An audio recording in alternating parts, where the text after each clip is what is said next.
10 a.m. It's 9:45 actually. Yes. So we'll start in about 15 minutes time. I mean, I just wanted to say that everything is working. Yes, Professor. Okay. I think there's a little bit of a delay in the transfer of my sound. Is there? I didn't get you, sorry.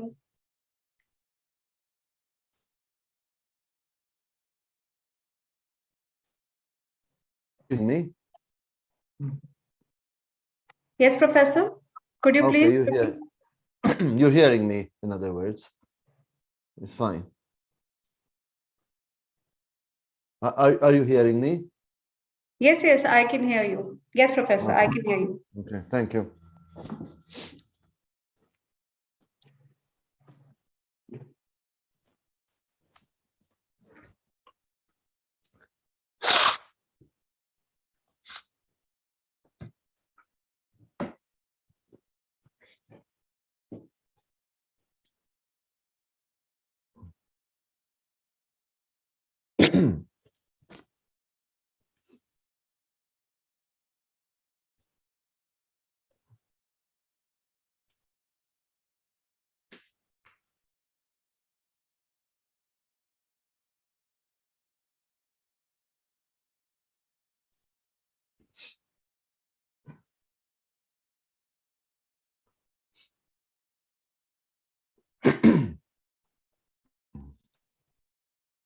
Okay.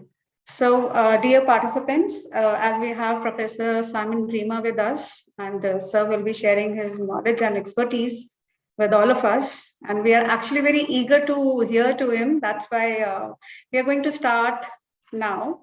With your permission, sir. Yes, no problem. Good morning, everybody, and welcome to this talk. Thank you for the invitation, Dr. Vandana. Is that right? Dr. Sharma. Is that right? It is right, sir. It is right. Vandana Sharma. And I think Dr. Bala is available. Yes, sir. Okay. Hello, sir. Hi, Professor. How are you? Not bad. Thank you for the invite. Thank you.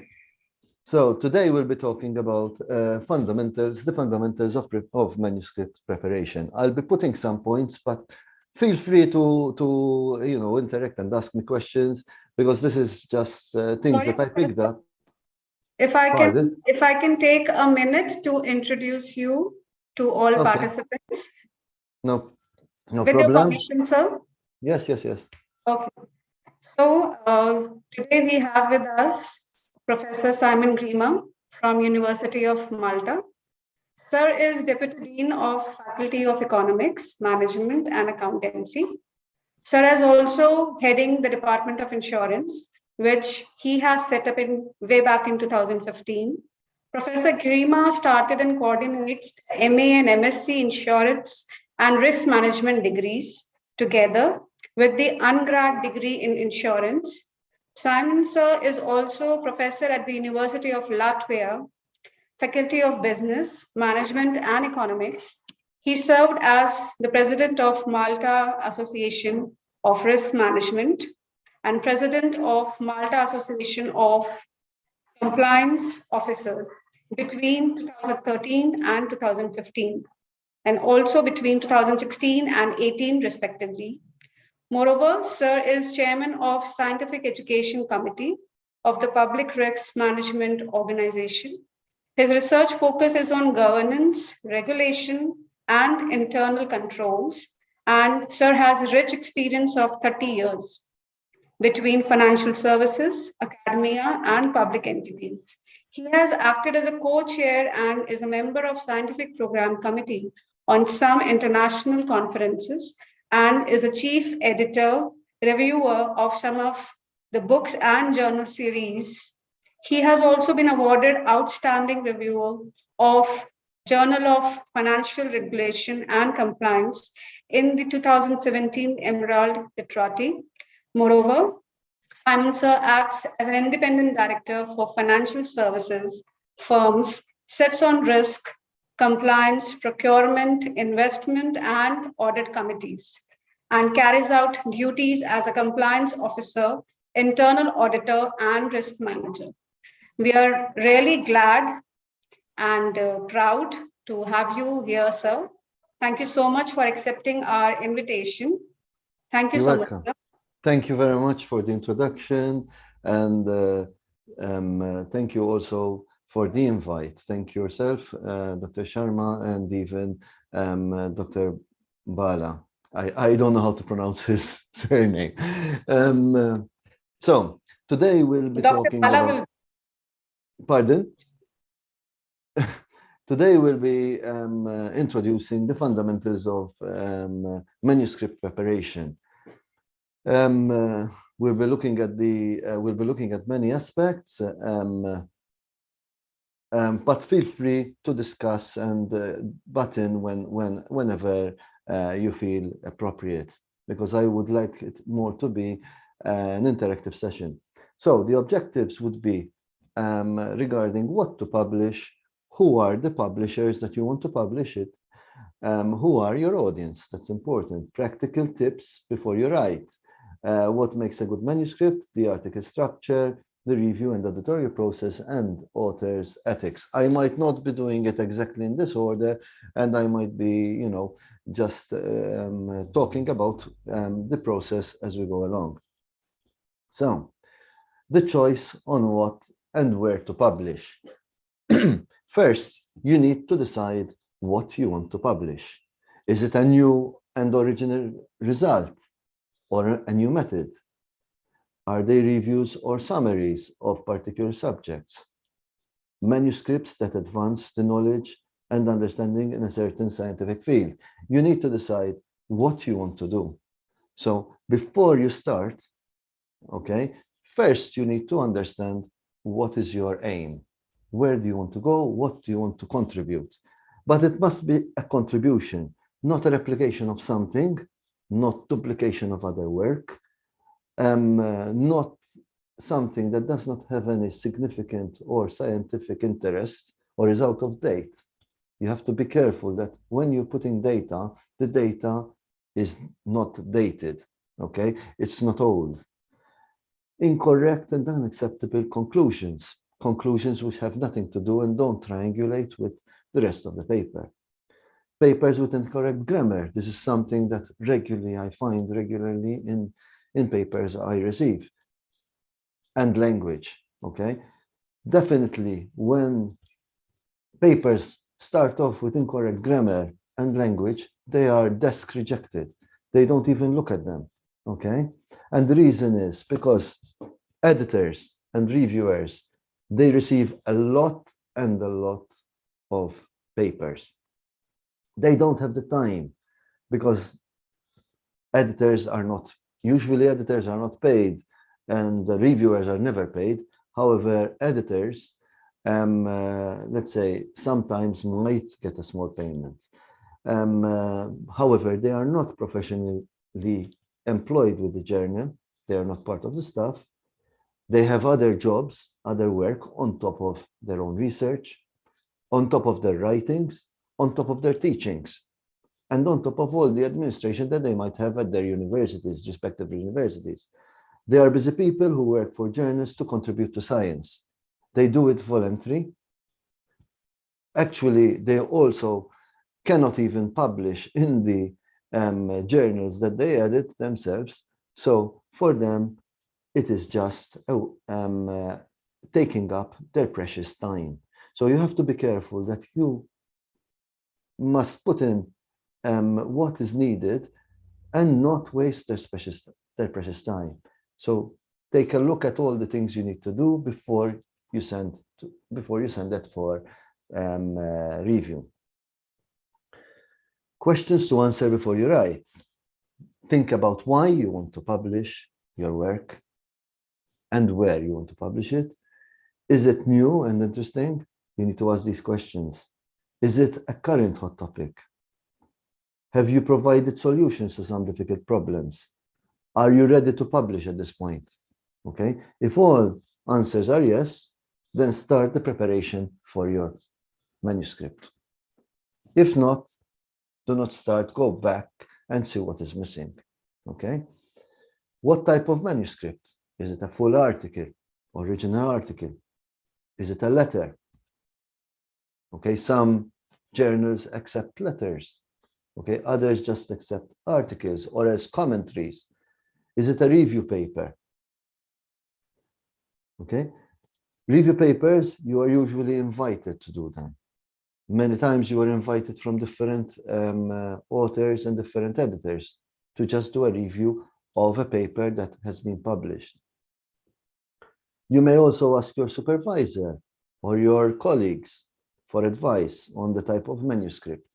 Sometimes outsiders can see things more clearly than you can see. You will be seeing your manuscript, you will be going through, it happens to me also, I go through it twice, 3 times, 4 times, but I still skip certain items which were missing. Because I'm so part of it, I become so part of it that I don't see the mistakes.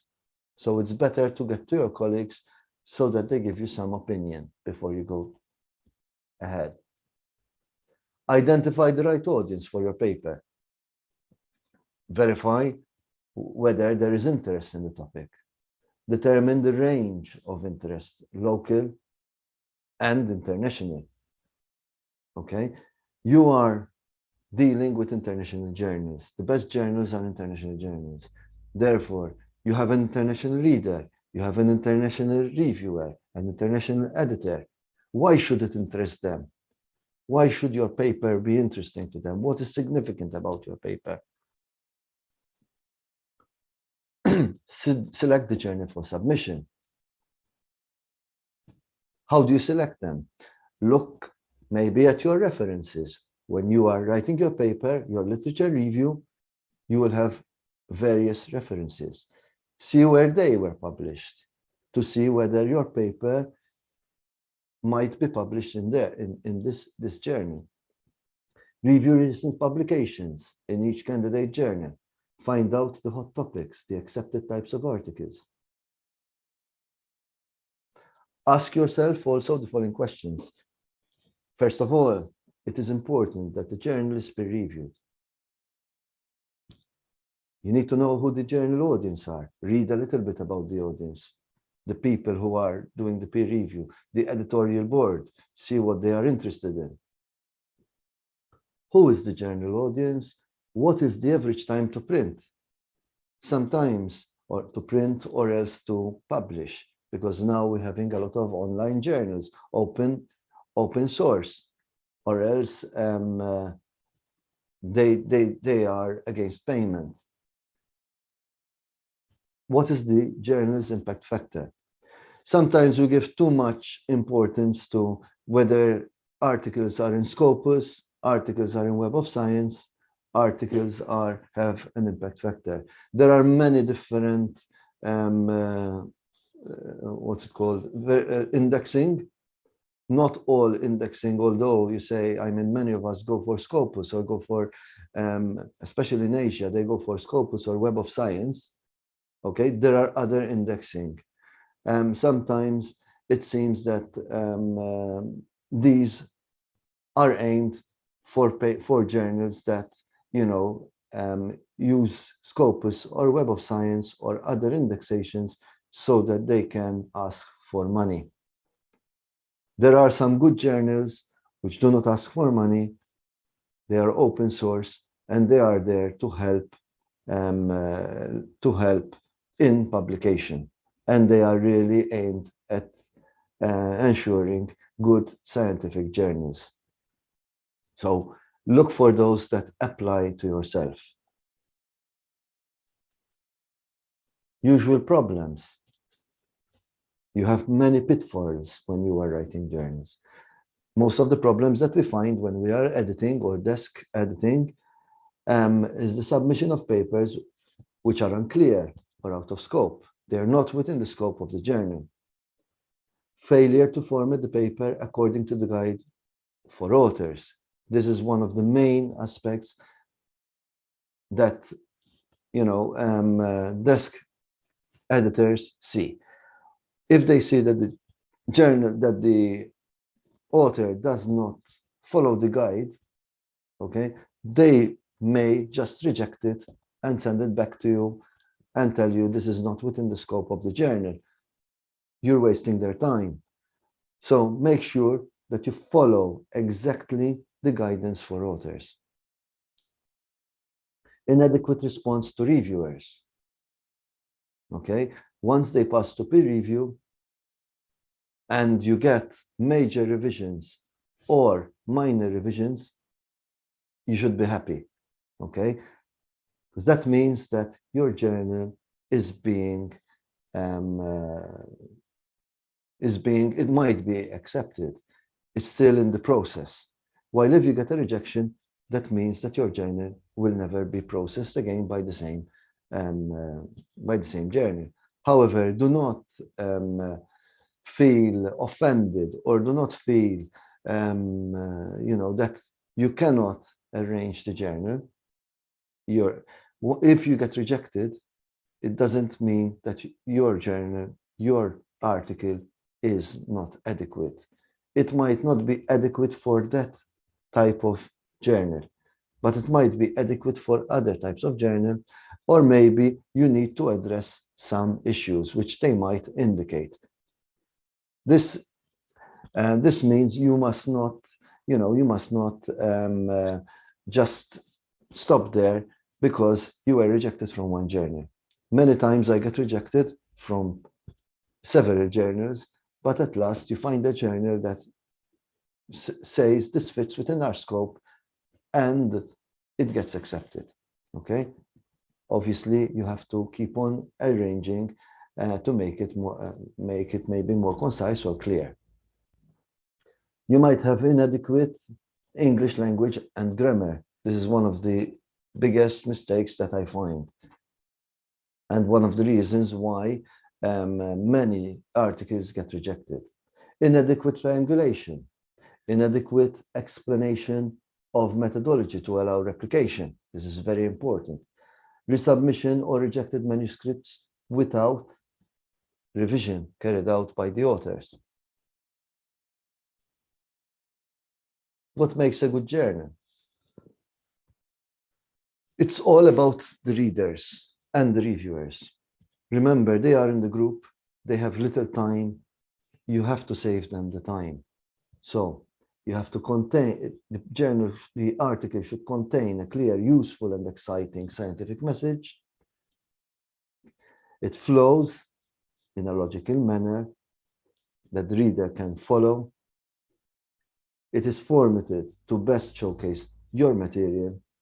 It is written in a style that transmits the message clearly and ensure that the presentation is done well, okay, and within the guidelines. The usual structure in an article is the title at the top, title of the article, author's affiliation, author's names, affiliation, email, and indication who is the corresponding author. An abstract, usually structured, the purpose, the need for such an article, the significance, in other words, the methodology, and the conclusions. Okay, usually a summary of about 250 to 300 words, sometimes even 500 words. Keywords, 5 main keywords, 6 main keywords, maximum 10 keywords. These should be indication, the metadata of what is important in your article. Then you've got gel codes, which you can find. Then the main text should be divided into the introduction, methodology, maybe the literature before, I forgot to write the literature, results, a discussion of those results, that is very important, conclusions. Then you've got the acknowledgements, if any, references, any conflict of interests, and appendices and references. This is a kind of the structure of the research papers that you should have, something that I just talked to you about. So it is important to triangulate the paper in this order, okay? In that order, you need to check the figures and tables, the methods, that they are done well, the results are presented well, and the discussion. Conclusions and introduction, the abstract and the title. See if all of them, okay, triangulate. So when you're writing, make sure the methods, results, and discussions, okay, are triangulated. The conclusions and introduction are usually also, you need to look at them together to see whether you have triangulated between them also. And the abstract should be, the title should be an indicator of what the whole article is all about. So the title and the abstract and the keywords are an opportunity for you to attract the reader. That's the first thing they will see. It will attract also the reviewers. Are they interested in this? So with the first thing that I do when I'm reviewing an article is look at the abstract. Is this interesting? Even when I am citing an article, obviously I look for the metadata using maybe the Prisma method, okay? And then with inclusion and exclusion of articles, I reason out which are the articles that I should exclude and what I should include. And then in the end, I choose based on, first of all, based on the keywords. Second, based on the abstract. Because the last thing I would do was look at the abstract and see whether I should cite this paper, whether this is an interesting paper that should come into my article. So it is important that the keywords indicate what your paper is all about, because that will be captured with the Prisma method, the metadata, and then the title also is the first thing that somebody is going to look at. Avoid technical jargon and abbreviations. If you do abbreviations, explain them. The first time you need to explain what the abbreviation stands for.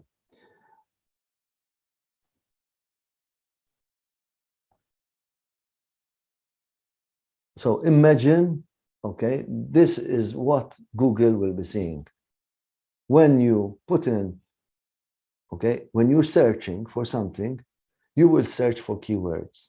So this is the main part which will sell your paper.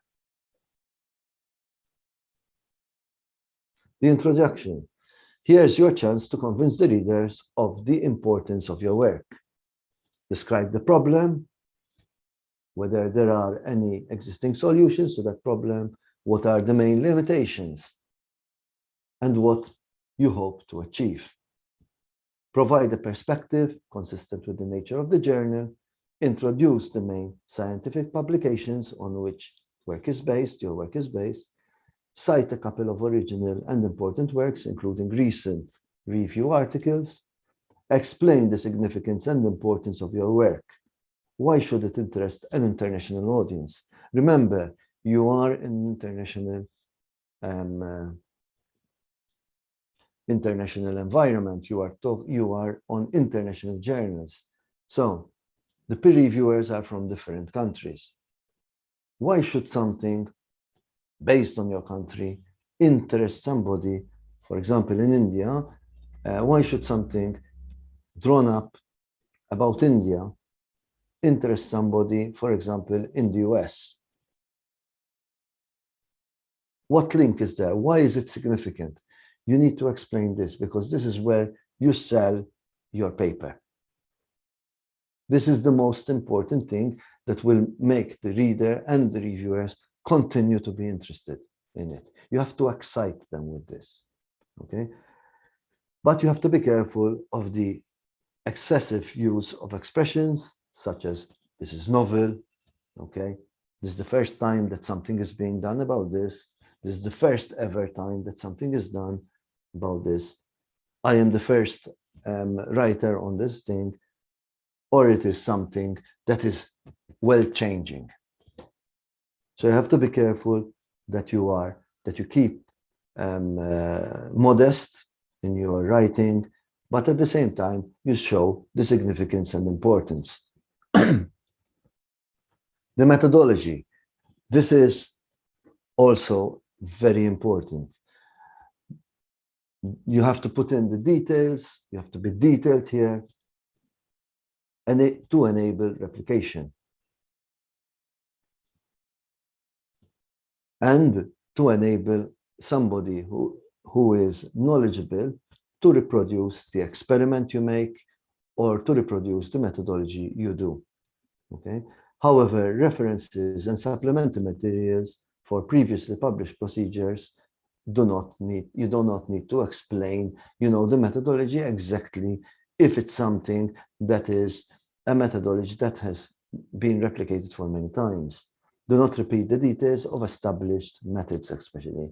A general summary with reference is sufficient at times, but sometimes peer reviewers might ask you to elaborate further.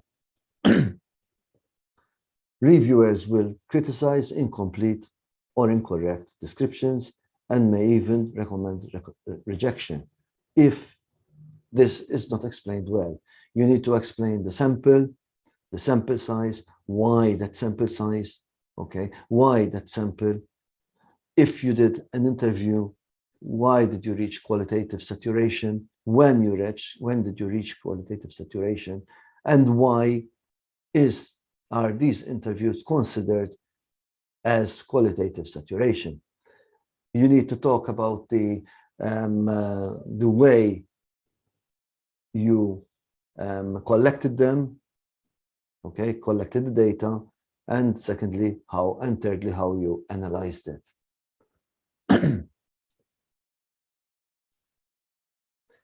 The results, okay, on the other hand, you should only keep and write the representative results, which are essential for your discussion.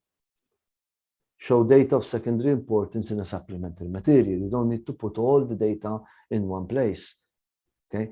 Some of it can be put in the appendix. If it is not important for your discussion, note it and put it in the appendix. Do not hide data in the hope of saving it for a later paper, okay? Make sure your paper is complete because you may lose evidence to support your conclusions.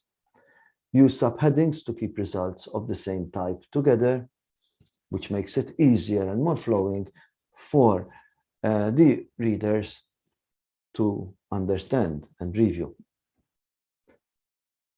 Make sure that you're telling a clear and easy to understand story. Also, as I already told you, presentation, appearance counts. You need to have uncrowded, clear diagrams, photos and tables, okay? Make sure that the convention is correct, okay? I've seen papers, for example, in, on a European journal, or you're talking about your language is English, and they use the comma as the decimal point.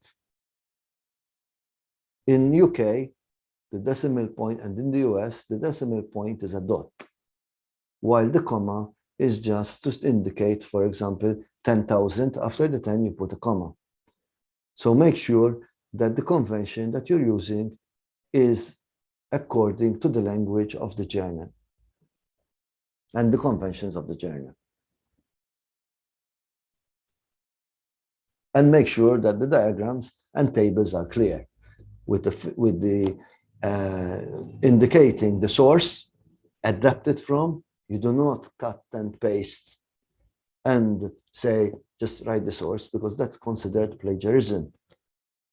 You need to indicate for example, table 1, you indicate what the title of the table on the top, and on the bottom, you will write the source.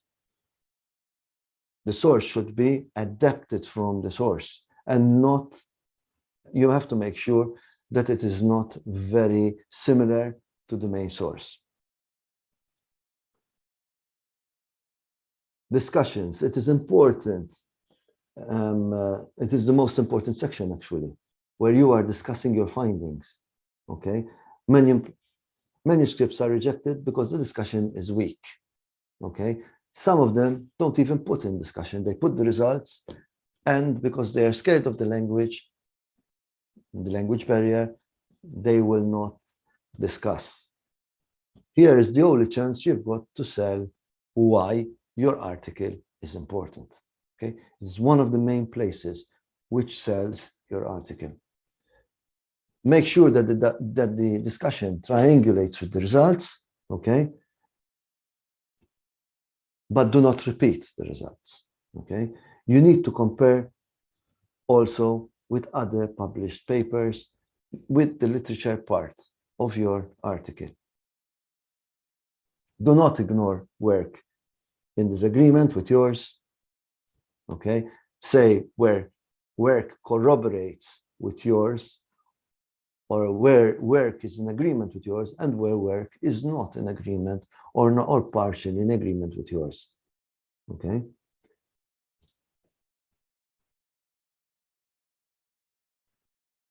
Do not also confront or convince the reader that your work is better than other work. Okay? Just say it does not corroborate, or my results are slightly different. Maybe you can indicate why you think your results also might be different from the results obtained by other authors. Pitfalls that you might have, the dangers, statements that go beyond what the results can support. Too much or not enough information. You have to be careful not to exaggerate, give information that is not related, does not triangulate. Sudden introduction of new terms or ideas. If it does not triangulate, if it does not come from the body or from the context of the subject that you are dealing with, do not include it. Do not add something new. You've got an unclear purpose, confusing structure, speculations on possible interpretations. Okay, although they are allowed, you have to be careful to see how it triangulates with the rest of the paper. And they should not just fall from the sky, but should be rooted in fact rather than just imagination.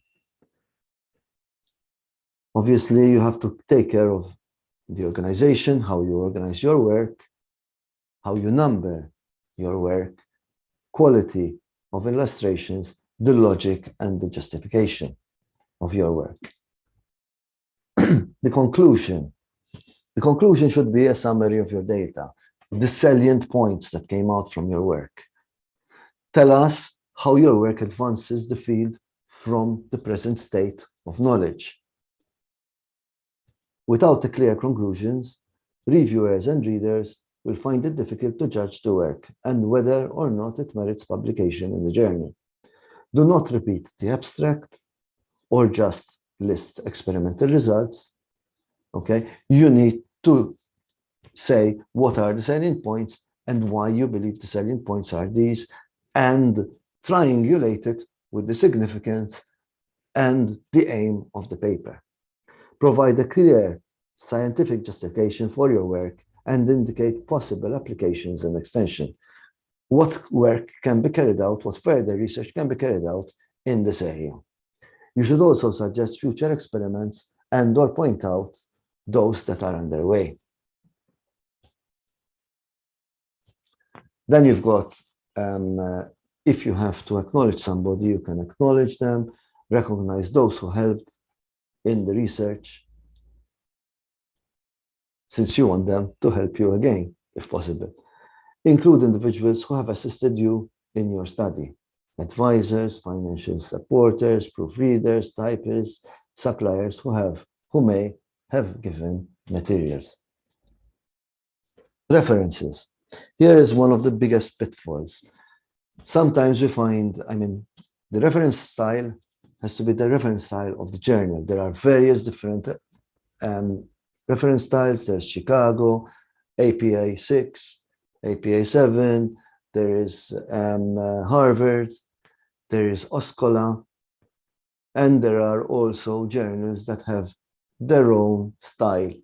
So you have to be careful to follow the style that the journal proposes. Look at the guide and the instructions given to authors. More mistakes are found in reference than any other part of the manuscript. Items in text referenced, which are not referenced in the main bibliography.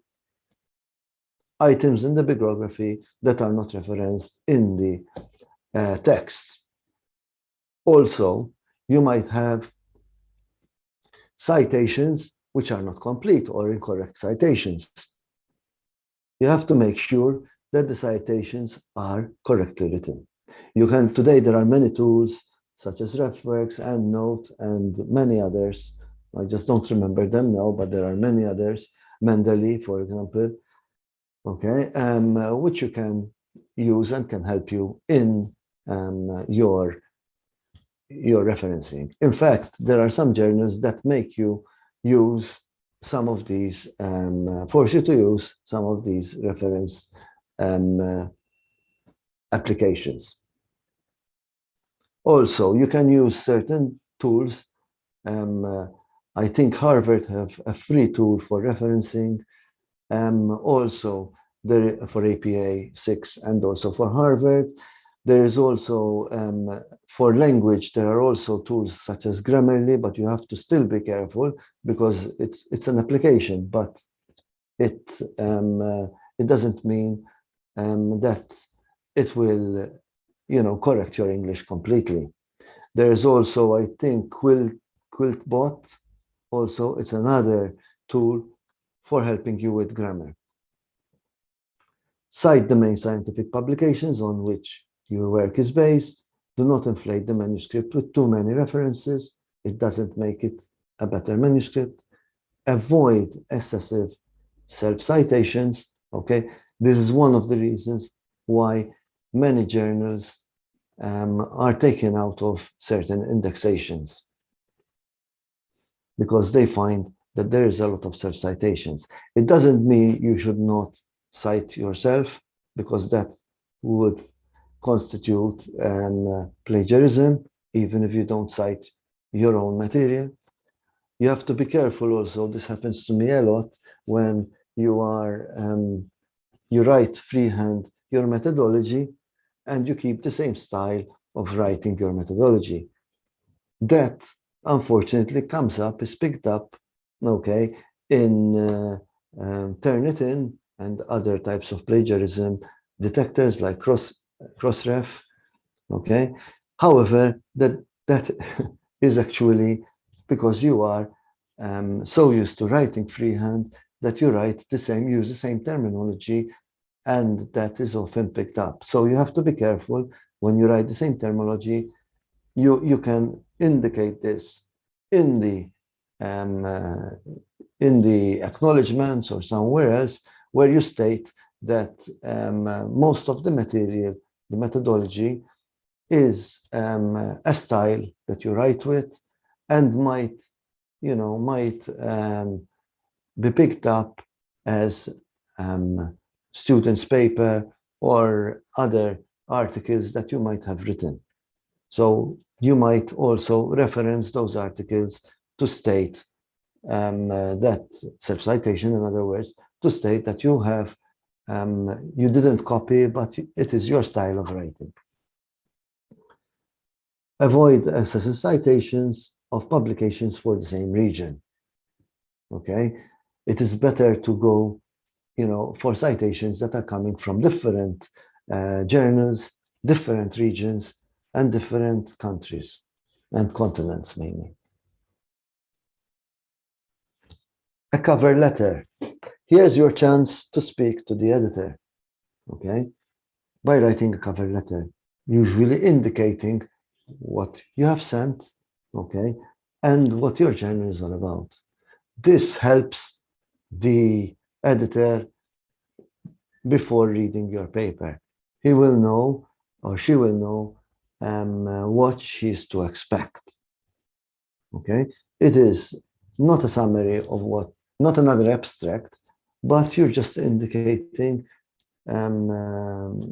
why you did your paper, and what your paper is all about in 2 or 3 sentences. Ethical issues in publishing, you have to be careful of falsification of results, inventing data. Okay, sometimes this can be caught in, while you're doing your analysis. You have to be careful of this. Plagiarism, I already told you, be careful. Pass your papers to Turnitin, pass your papers to Crossref or any other plagiarism detector. Okay. Duplicate submissions. You send your paper to different publishers. You lack acknowledgement of prior research and researchers. This many times happens with students, where students present unpublished thesis, and you are taking their thesis, sitting down with them, adjusting it in a way that it can be sent for publication. When you do that, you have to indicate somewhere, okay, in the acknowledgement maybe, that this is mainly based on an unpublished thesis of the student's name, supervised by whoever, and the date, and the university, submitted for a master's or a PhD program. Also, you need to indicate your conflict of interest, and also who are your co-authors. And in some papers, they also request that that you indicate what the co-author has done. Usually it is equal, everybody does practically parts of everything, and sometimes it is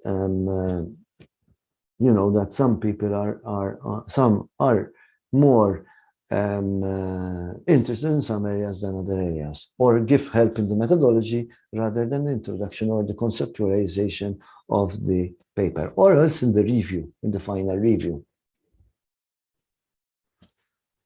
That's it from my end. Are there any questions, ideas, suggestions you would like to ask about? Anybody?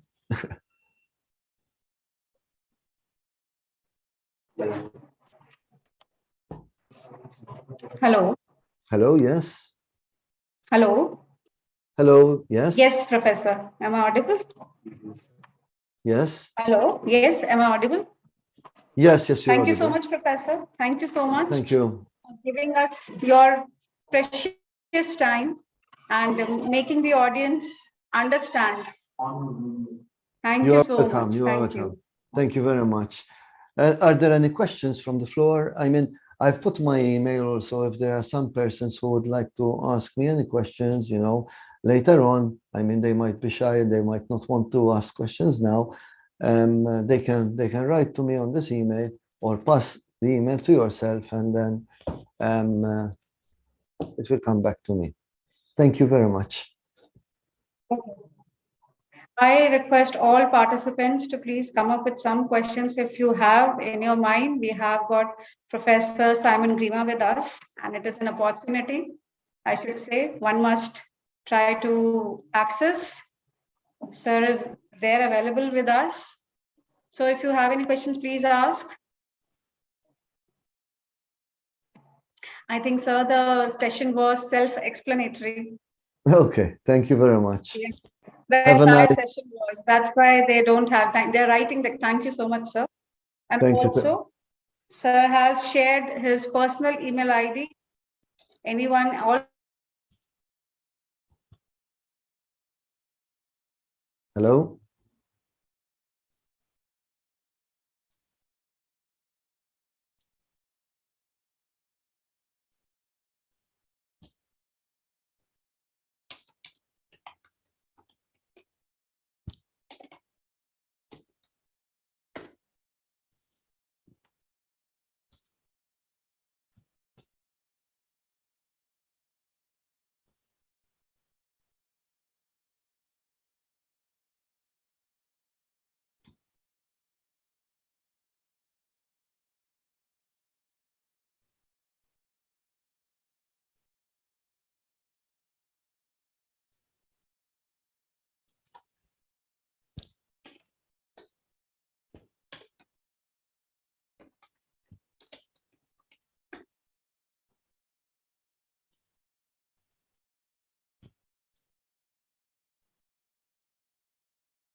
I have the details.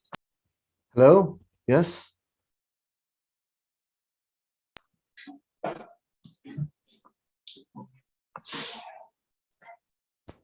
Hello? Yes, hi. Yes, Professor. Am I audible now?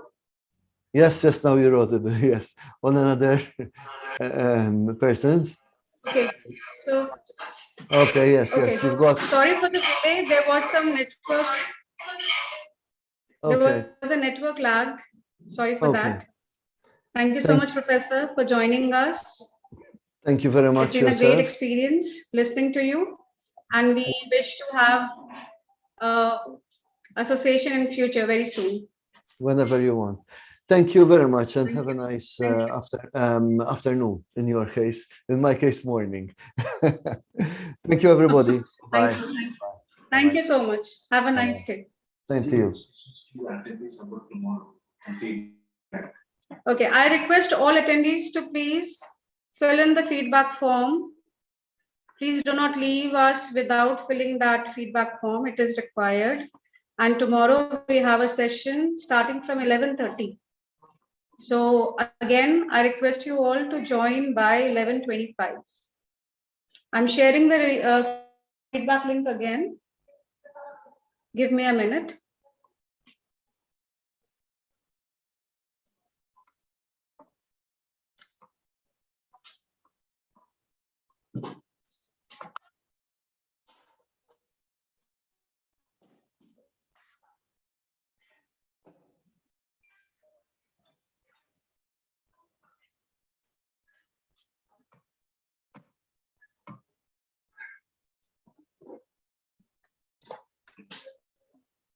All attendees, please fill in the feedback form.